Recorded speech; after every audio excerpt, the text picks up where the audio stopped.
میں ایک بات کہنا چاہوں گا، پتہ نہیں کس طرح وہ بیٹھ کے لوگ لکھ لیتے ہیں، اس قدر مایوس امت کو کرتے ہیں، اس قدر جو امت کے عقائد کو بگاڑ دیتے ہیں، بس جی اللہ ہم پہ ناراض ہو گیا ہے، مسجدوں نے ہمیں دھتکار دیا ہے، کعبہ اس وقت بڑا غمگین ہے، پتہ نہیں کیا کیا۔ یہ شیطانی منہج ہے جن لوگوں نے اختیار کیا ہے۔ اور میں نے شیطانی منہج کیوں کہا ہے، یہ علماء نے لکھا ہے کہ اللہ کی رحمت سے مایوس کرنے والا جو ہے وہ کون ہے؟ وہ شیطان ہے۔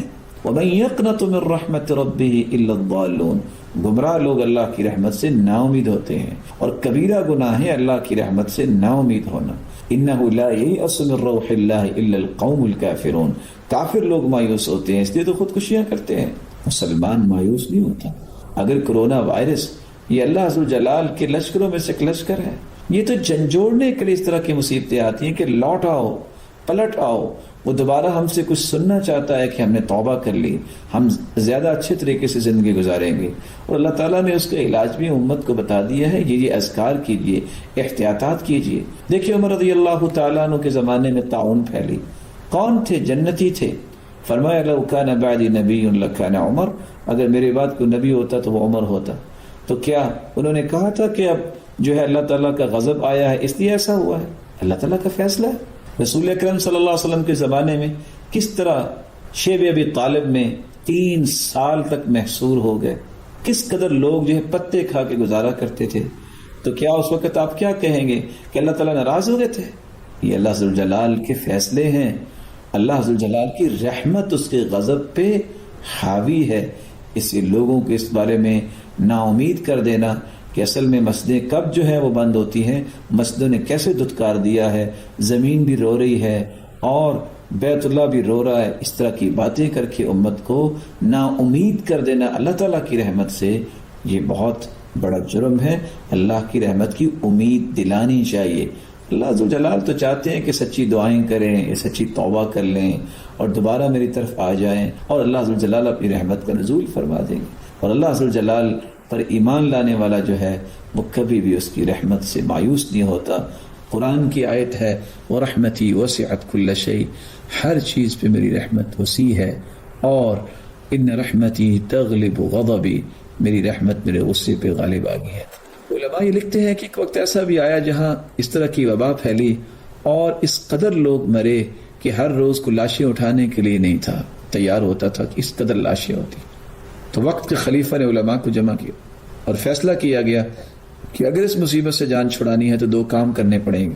موسیقی، آلات طرب جو اللہ کی نافرمانی کی یہ آلات تھے، ان کو توڑوا دیا گیا، اور امر بالمعروف اور نہی عن المنکر کی ایک کمیٹی قائم کی گئی، نیکی کا حکم کرنا اور برائی سے منع کرنا۔ تو اس کام کرنے سے رب تعالیٰ نے 1 ہفتے کے اندر یہ وبا ختم کر دی۔ یہاں رک کے میں ایک اور بھی گزارش کروں گا، جو احادیث کے اندر اذکار آئے ہیں، دعائیں آئی ہیں، ان دعاؤں اور اذکار پر اعتماد کرنا چاہیے۔ خود گھڑ گھڑ کے اور بناوٹی خوابیں اور اس طرح کی باتیں کہ اللہ کے رسول آئے اور انہوں نے یہ کہا خواب میں کہ یہ پڑھو۔ جب عمر رضی اللہ تعالیٰ عنہ کے زمانے میں طاعون آئی، اس وقت تو اللہ کے رسول نے خواب میں آ کے نہیں بتایا کہ یہ دعا پڑھیں۔ جو سکھا کے گئے ہیں ان پر اعتماد کیجئے، ان کو یاد کیجئے، ان اذکار کو لیجئے، اور ادھر ادھر کی باتوں میں اپنا وقت ضائع نہ کیجئے۔ رسول اکرم صلی اللہ علیہ وسلم کے بارے میں صحابی نے سچ کہا ہے، ان خیر الہدی ہدی محمد صلی اللہ علیہ وسلم، بہترین ہدایت وہ ہے جو اللہ کے رسول نے دی ہے۔ حدیثیں آ چکی ہیں، قرآن موجود ہے، اس سے بڑی کوئی نعمت نہیں ہے۔ کوئی کچھ خواب کی بات کرتا ہے، کوئی کچھ خواب کی بات کرتا ہے۔ یہ خواب صحابہ کو پہلے آنی چاہیے تھی کہ اللہ کے رسول ان کو آ کے بتاتے، عبداللہ بن زبیر کو بتاتے، اور سیدنا انس جو اس طاعون کی بیماری میں شہید ہو گئے ان کو بتاتے، اور کتنے ایسے طاعون کی کتابیں لکھنے والے جو ہیں ان کو بھی طاعون کی بیماری لگی اور وہ فوت ہو گئے۔ اس لیے اس طرح کی باتوں پہ توجہ نہیں دینی چاہیے، توجہ قرآن پہ دیں اور حدیث پہ دیں، اور یقین کر لیجئے میں اور آپ مسلمان ہیں، اور مسلمان بزدل نہیں ہوتا، وہ اس قدر خوف نہیں اپنے اندر پیدا کرتا جو اللہ کا خوف ہونا چاہیے۔ اسے موت کا اور بیماری کا خوف نہیں ہوتا، اس کا یقین ہوتا ہے اللہ پر کہ میرا رب میری حفاظت کرے گا۔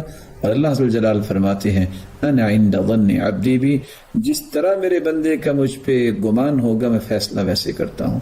اے اللہ ہمیں یقین ہے کہ تو ہم سب کی حفاظت فرمائے گا، اور تو حفاظت فرما میرے مالک، ہر ایک کی حفاظت فرما، اور جو بیمار بھی ہیں ان کو تو صحت و عافیت سے نواز۔ وآخر دعوانا ان الحمد للہ رب العالمین۔